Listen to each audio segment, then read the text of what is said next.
Hey guys, today we're in the book of Genesis, chapter 48. So we left off yesterday with Jacob telling Joseph he's getting close to death. And we pick up today with Joseph hearing, probably from some servants, that, hey, your dad is really, really ill. And so Joseph takes his two sons and goes and sees Jacob basically on his deathbed. And Jacob said to Joseph, God Almighty appeared to me at Luz in the land of Canaan and blessed me. Now, we haven't seen this yet, but Luz is synonymous with Bethel. It's the same place, two different names, and you will see both of those used interchangeably as we read through the rest of the Old Testament. And he goes on and he says, behold, I will make you fruitful and multiply. So here Jacob is telling Joseph that the promise that God made to Abraham and to Isaac was also made to Jacob. So this messianic promise in the blessing of a nation, this Israel promise, is being passed down from Abraham to Isaac to Jacob. And we'll continue the blessing in a little bit.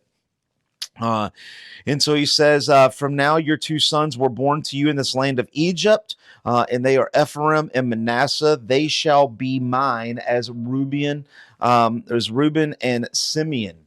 Now, if you remember, Reuben and Simeon were the first and second born. So here, Jacob is saying that the two sons of Joseph are being adopted into his family, and they will be the first and second. They will be highly favored among all the other sons. And the children that you followed after them shall be yours, and they shall be called by the name of their brothers and their inheritance. He tells them about Rachel died in the land of Canaan, and there was still some distance to go to Ephrath, and I buried her there on the way to Ephrath. And that's Ephrath is Bethlehem. So on his deathbed, he says, hey, I know you have some kids. I'm going to adopt them into my family. They're going to become a part of Israel. And then he starts thinking about his dead wife because he's getting closer to death. So he's thinking about end times things. A little note here that as we continue to read through the rest of the Old Testament, you're going to see the 12 tribes be put in different orders and used kind of interchangeably. And what happens is it's not just the 12 tribes out of order, but you're going to see a lot of times 13 tribes, but it's going to say 12 tribes. And the idea here is that and Manasseh and Ephraim is kind of taking the place of Joseph. So it's kind of like two tribes into one. And so sometimes when they write them down, they'll include both, they'll include one, but it's still all of Israel, right? So as we continue to read, you'll kind of maybe see some weird things, and it's just because of this moment right here in chapter 48. Israel sees Joseph's sons. He tells them, who are they? They come over. Joseph removed them from his knees and he bowed down. Joseph is bowing down to Jacob. Think about this: an estranged father who hasn't seen in a long time, but he's still showing reverence to him. And Joseph took both, Ephraim in the right hand and gave him to the left, and the left and the right. And so here's what happens. Jacob says, I want to bless your kids. And so Joseph takes the oldest and he puts him towards his right hand. He takes the youngest and puts him towards the left hand. Remember, the right hand is the favored hand.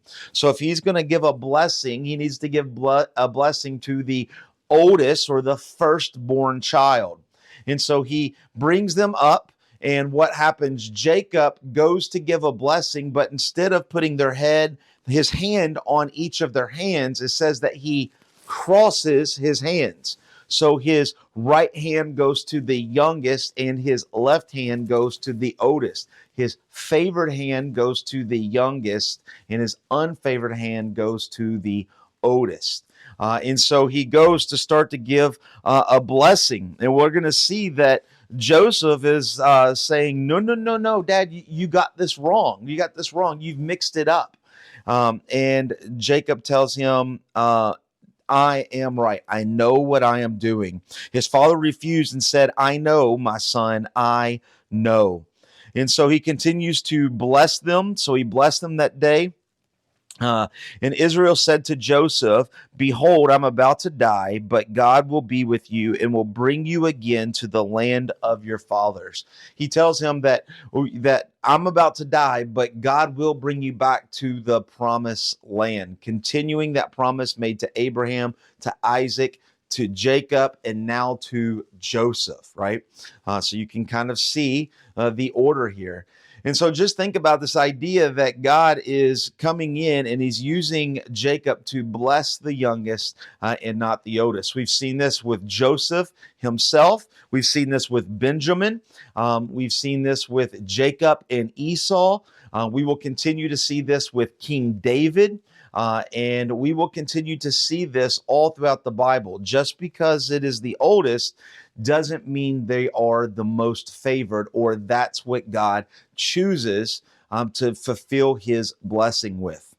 And so you'd ask yourself, where is Jesus in this message? Well, it's simply that here that Jesus is the firstborn of all of us, but he's not the firstborn. He wasn't the first human because Jesus is not created, but he came like the firstborn to bring all of us favor. So it's not the firstborn, it's God's favoring, God's blessing upon him. And so that's what Jesus did for us. Hope that makes sense, and we will see you tomorrow in chapter 49. God bless.